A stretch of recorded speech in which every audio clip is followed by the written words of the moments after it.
du Seigneur est sur moi. Parce qu'il m'a oint pour annoncer une bonne nouvelle aux pauvres.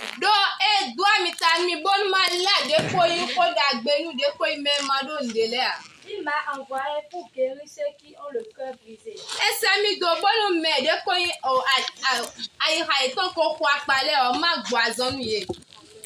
C'est que, va au verset 19. Va au verset 19.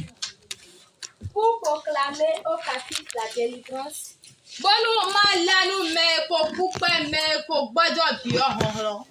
aux aveugles le recouvrement de la vue. Pour renvoyer libres les opprimés.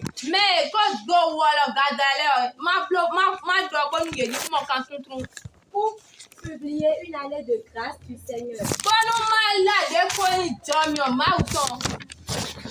Amen. J'espère que vous avez suivi la lecture.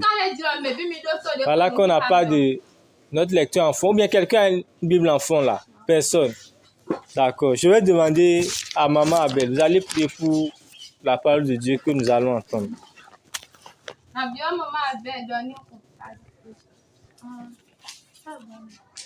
Ah, sa voix ne porte pas.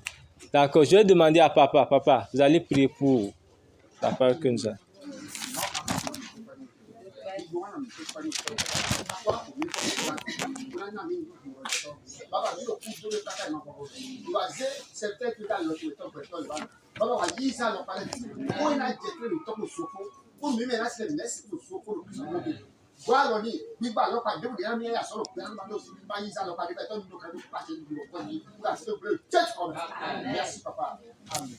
Amen.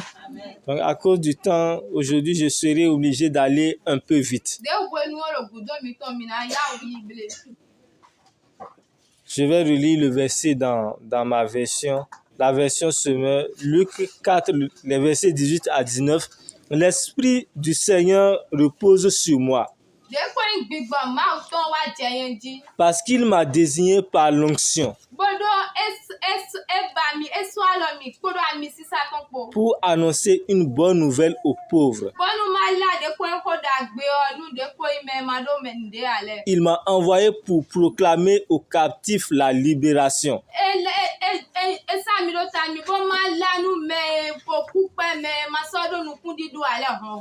Donc cette partie-là nous intéresse. Il m'a envoyé pour proclamer aux captifs la libération, aux aveugles le recouvrement de la vue, pour apporter la délivrance aux opprimés. Cette partie aussi nous intéresse, pour apporter la délivrance aux opprimés.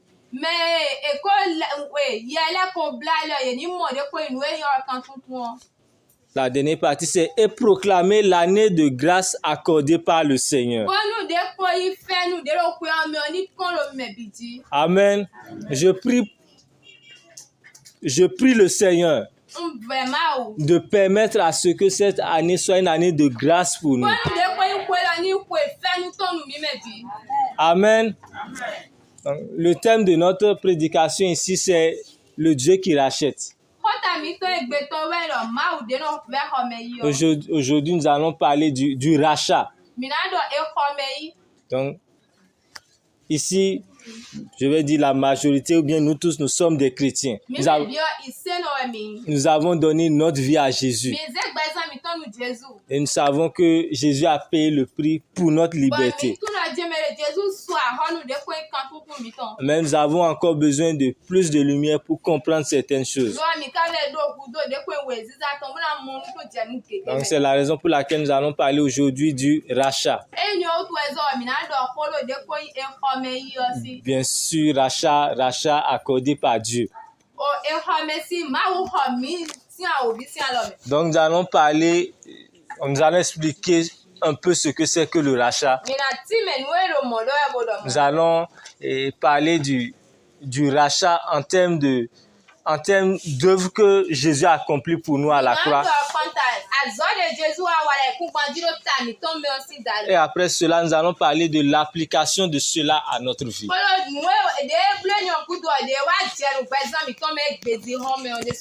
Amen. Donc, si on va parler de rachat, je vais aller en termes simples. En termes simples, lorsqu'on parle du rachat pour ceux qui sont élèves, si quelqu'un a 9,98 de moyenne et on dit qu'on l'a racheté,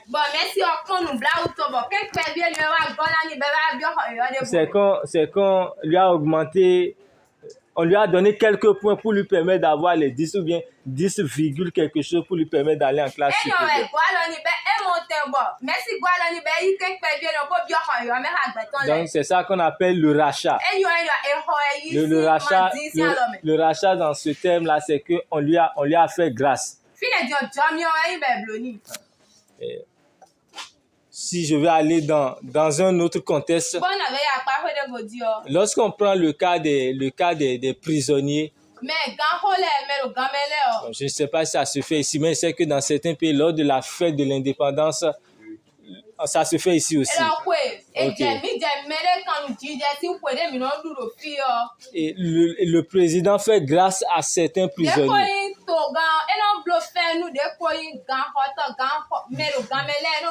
On peut dire que là, de par sa position, il leur a fait grâce. Ou bien il y a des gens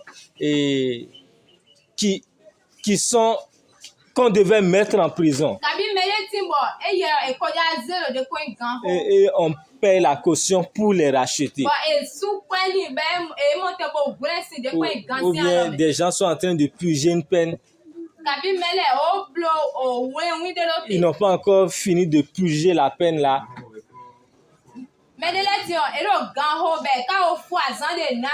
Et on paye pour les rendre libres. Là, c'est une sorte de rachat là aussi. Lorsqu'on va aller dans l'ancien temps, au fait, je dis l'ancien temps, c'est que, quand je parle de l'ancien temps, je ne sais pas comment, je ne sais pas de quelle époque parler, mais c'est une époque quand même avant notre époque. On peut parler de l'époque, bien, on peut même parler de l'époque de la traite négrière. Voilà, la période la plus proche sera l'époque de la traite négrière. Il y a des gens qu'on a attrapés et qu'on a même vendus comme esclaves.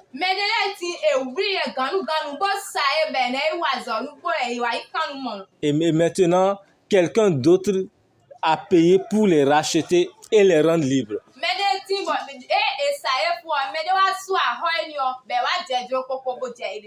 Concernant ce cas, on peut prendre le cas de Samuel Adjaye, qui est un pasteur nigérian.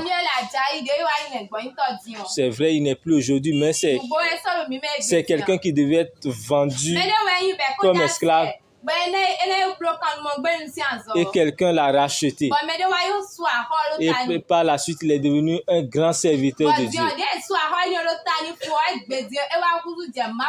En tout cas, il a impacté le Nigeria. Il a impacté le Nigeria. C'est que son parcours a eu un... Amen. Je vais encore aller dans un autre contexte. Lorsqu'on parle de rachat, ça peut être que tu as fait une erreur. Peut-être une erreur ou bien des erreurs. Et on a décidé de laisser tomber cela. Hein? Et on te donne l'occasion de te rattraper. J'espère que tout le monde me comprend. Jusque-là, tout le monde me comprend. Donc, notre Dieu rachète.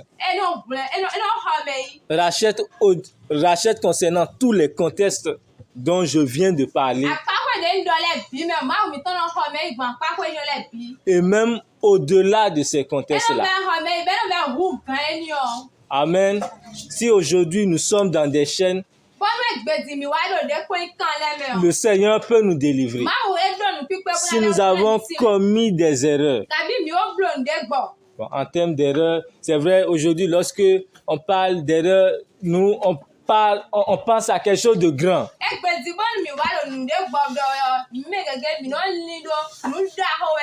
Le mensonge est une erreur. Mentir sur le compte des gens aussi, c'est une erreur. C'est une désobéissance à la parole du Seigneur. Et peu importe ce que nous avons eu à faire relatif à ces choses-là, le Seigneur est à mesure de nous pardonner. Le Seigneur est à mesure de nous racheter. Le Seigneur est à mesure de nous donner, de recommencer une nouvelle relation avec lui et de nous restaurer. Amen. Nous allons aborder le deuxième point qui parle du rachat de Dieu, bon, bien du rachat en termes de ce que Jésus a fait à la croix pour nous.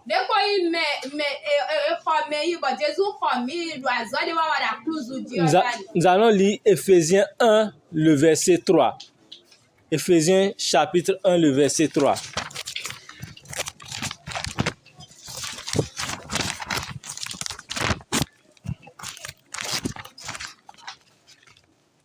Éphésiens chapitre 1, verset 3. Si quelqu'un a trouvé, il peut lire.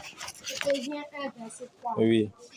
Béni soit Dieu le Père de notre Seigneur Jésus-Christ, qui nous a bénis de toutes les sortes de bénédictions spirituelles dans les lieux célestes en Christ. Amen. Donc, béni soit Dieu le Père de notre Seigneur Jésus.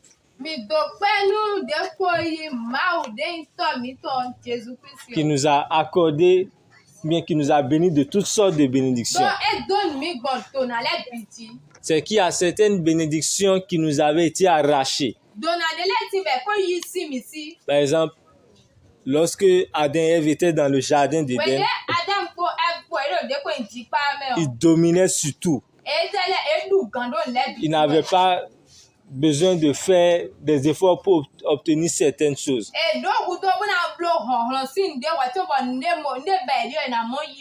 Mais Jésus, dans sa grâce, a pourvu à notre salut pour que nous puissions récupérer cette autorité-là.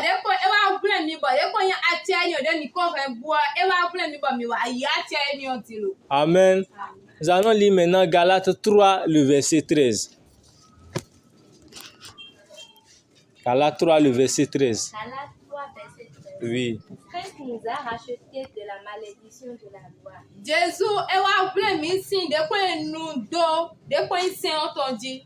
Étant devenu malédiction pour nous. Car il est écrit, maudit est quiconque est pendu au bois.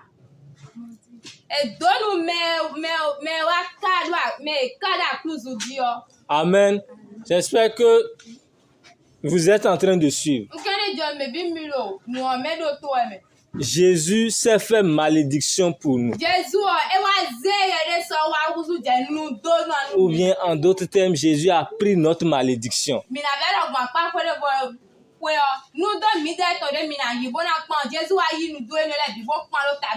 La malédiction liée au péché originel. La malédiction liée à nos péchés. Et à cause du péché, notre âme était vendue au diable. Si on évolue, vous allez comprendre, vous allez mieux comprendre. C'est que à cause du péché, c'est comme si le diable a utilisé le péché pour prendre l'âme, bien les âmes de la race humaine.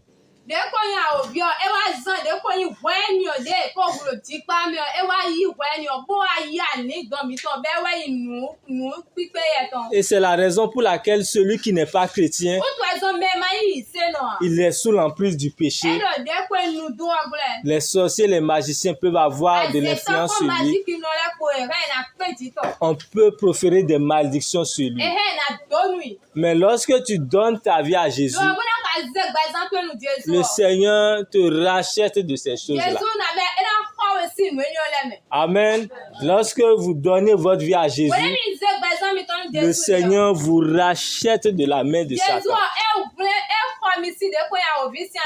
Amen. Lors de l'école dimanche aujourd'hui, il y a certains thèmes qui ont été abordés qui sont relatifs à la conversion et la repentance.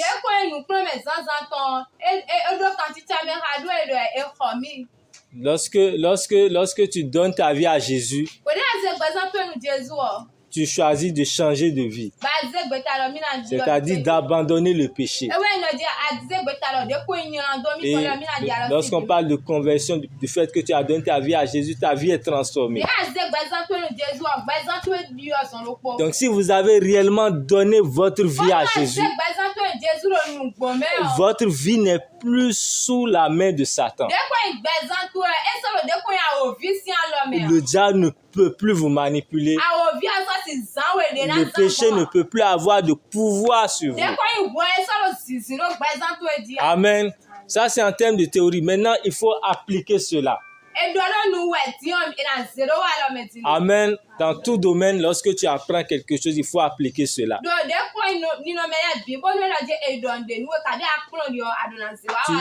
Tu vas quelque part, tu apprends une formation, tu suis une formation plutôt, on te dit il faut faire ceci, il faut faire cela. Face à la difficulté, tu appliques ce que tu as appris.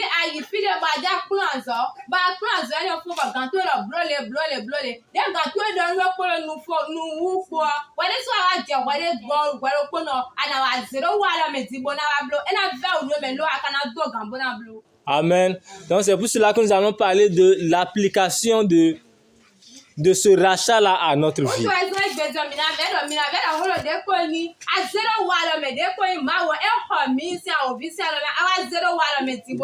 Et c'est cette partie-là, bien sûr, qui va nous conduire dans la prière. Amen. Nous allons lire d'abord Luc 16, verset 22. Luc 16, verset 22.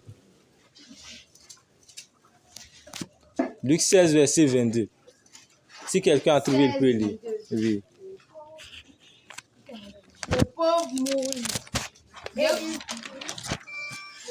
Et il fut porté par les anges dans le signe d'Abraham.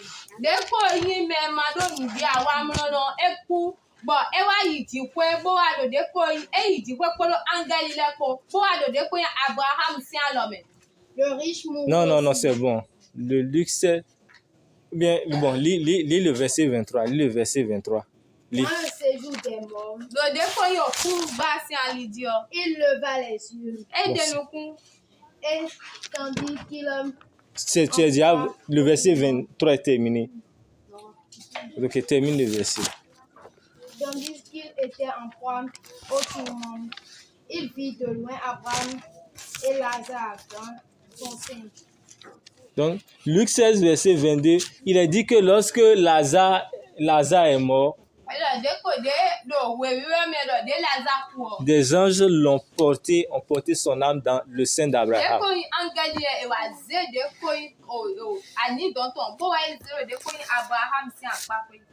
C'est pour vous dire que notre âme en tant que chrétien entre les mains de Dieu.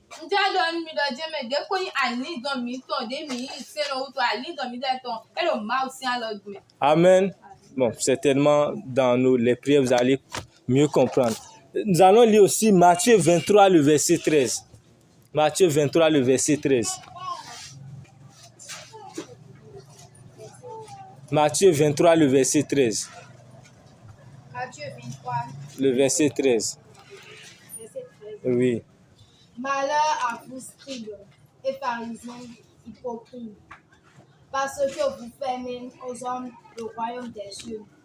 Vous y entrez pas vous-même, et vous n'y laissez pas ce qui feront entrer. Amen. Est-ce que vous avez entendu? Bien que quelqu'un d'autre relise. Quelqu'un peut nous relire ça avec une voix un peu plus haute.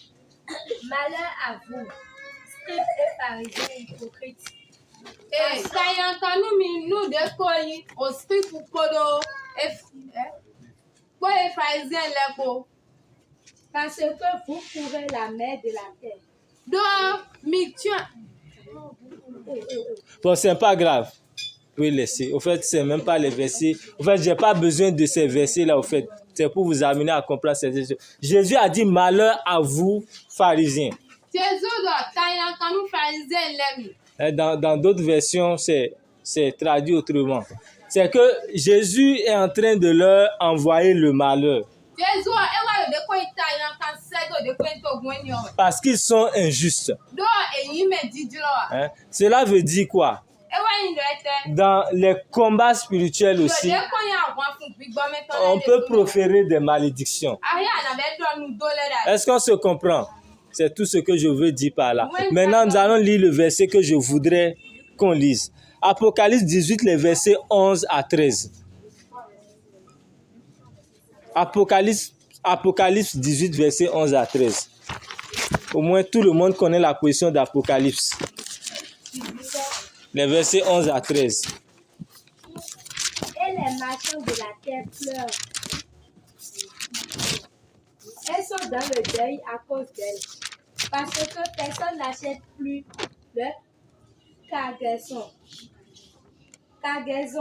d'or, d'argent, de pierres précieuses, de perles, de fin lin, de poudre, de soie, d'écarlate, de toute espèce de bois de senteur, de toute espèce d'objet d'ivoire, de toute espèce d'objet en bois très précieux, en acier, en fer et en marbre. Continue. De cinnamome, d'aromates, de parfum, de myrrhe, Ou bien, va au verset 13 en même temps. Oui, c'est vrai ça. Tu as verset 13. Oui. Oui.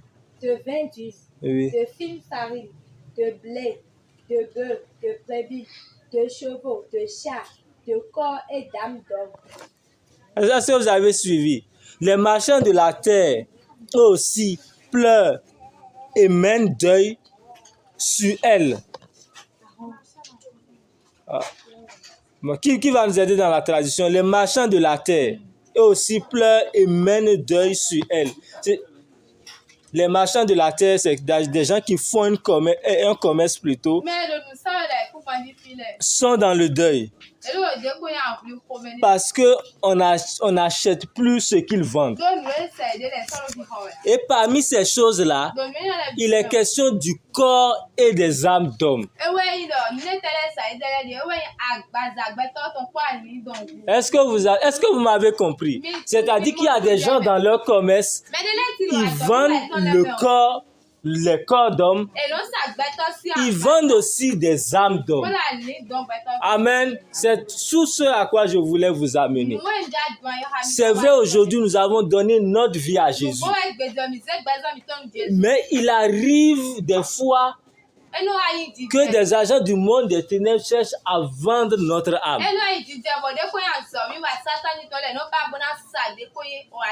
C'est pour cela qu'il y a certains qui ont vendu l'âme de certains à la mort. Ou bien dans leurs transactions, ils ont dit à des esprits de mort de venir chercher des gens.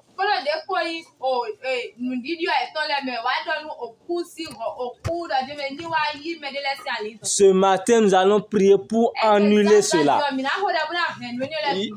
Jésus a déjà payé le prix à la croix pour nous.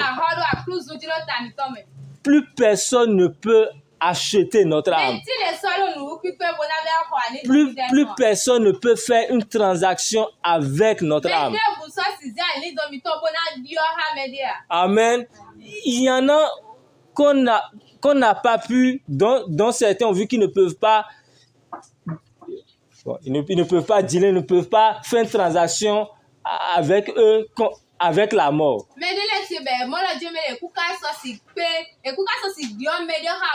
Et ils les ont vendus à la pauvreté. Ils les ont vendus à la misère. Ils les ont vendus à autre chose. Mais le sang de Jésus est à mesure de nous racheter.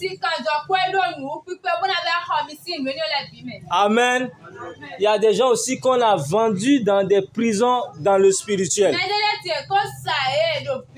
C'est que leur âme a été emprisonnée.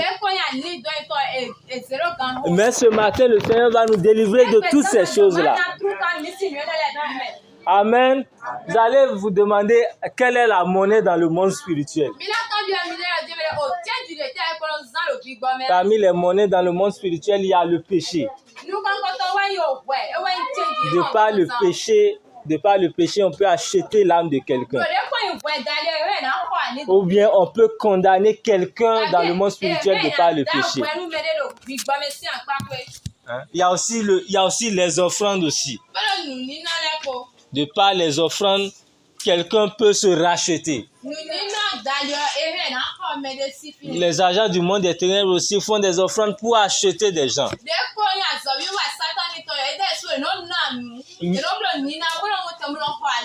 Mais par la grâce de Dieu, par la toute-puissance de Dieu, l'autel sur lequel nous faisons notre sacrifice,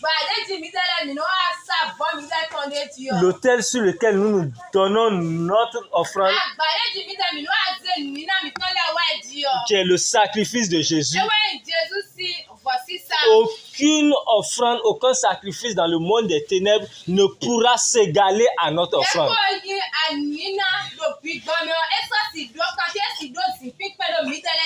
Aucun sacrifice, aucune offrande, aucune transaction ne pourra nous faire tomber.